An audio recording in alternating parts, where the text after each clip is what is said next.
He says it's challenging for a student to take 4 tests in 2 weeks in May. It shouldn't be challenging when our students should be going to school every day. Welcome to Spotlight on District 8 with Jason Voelz. As a former substitute teacher for the Volusia County School District and a parent of a child that attends our schools, I understand the challenges our school district face.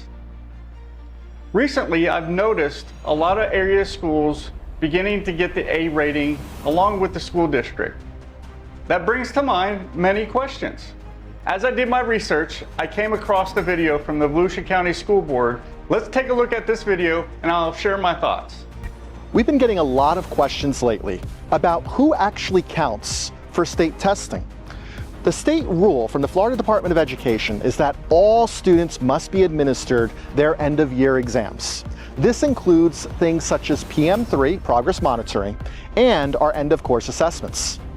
Now, in order for a school or a district to receive a grade, 95% of all of our students across all assessments must be tested. All right, for a school or school district to receive a rating, 95% of the students have to take the assessment. Where's the other 5% go? This includes assessments for ELA, math, science, and social studies. So one single student could factor into this 4 separate times. One of the challenging things about this is that we only have 15 to 17 days during the month of May to actually test our students. He says it's challenging for a student to take 4 tests in 2 weeks in May.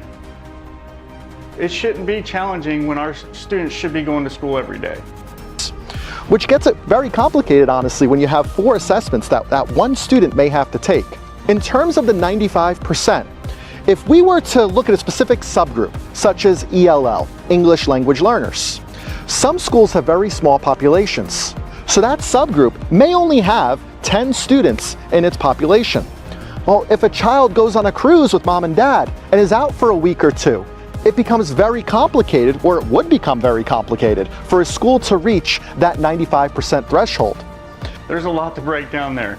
So if you, the parent, are going on vacation for 2 weeks on a cruise with your child in May, please comment below. But the example he gave, if you have 10 students and one goes on vacation for 2 weeks, they would not be able to receive that grade for that school or school district. That is imperative as to why the FLDOE, the Florida Department of Education, does not look at subgroups when determining that 95% rule. Because some subgroups at specific schools are very, very small. Furthermore, not only that, but absenteeism can play a huge role into a school and a district hitting that 95%. Which is why it is so important every day that your children show up ready to learn here at Volusia County Schools. But as far as this assessment goes, are schools being rated A's? I do have a problem with that, and here's why. They are graded on 5 different areas, 2 of which I have a real concern with. One is the graduation rate for a school.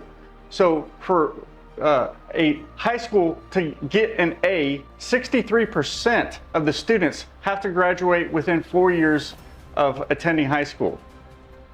Doesn't sound like an A to me. The other is the actual test, that the 4 assessment tests that they take. Out of those tests, all they have to do is pass, get a 70. 63% of those students that take that test have to get a 70. That's it to get an A rating for a school. Doesn't sound like an A to me. Well, that tells me the Department of Education of Florida found a way to turn an F into an A. Our tax bills keep going up and the standard keeps going down. As a teacher, I've had students not be able to tell me what time it is by looking at this. I'm Jason Voelz, your candidate for Florida State Senate District 8, and we need to take a hard look at our education system. This has been Spotlight on District 8 with Jason Voelz.